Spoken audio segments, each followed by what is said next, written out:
అట్లా అమ్మడం ద్వారా బాగా ధనం చేసేటువంటి వస్తువులంతా తీసుకుని వచ్చేసాడు.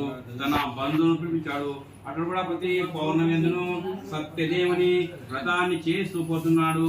అట్లా పున్నాడు సోన అతని కష్టాలు జనగలిపాడు. ఈ కట్టనుకునేవాడు ఈ బ్రాహ్మణుడు వారు జీవితకాలం కూడా స్వామివారి పూజను చేస్తూ ఇహలోపదను పరలోపదను ముక్తిని పొందినారు. ఇటువంటి కొంత ప్రాణే ద్వితీయోధ్యాయ సమాప్త. శ్రీ సత్యనారాయణ స్వామి భగవానకి గోపాలకృష్ణ. ఓకే కొడుతున్నా చక్కెర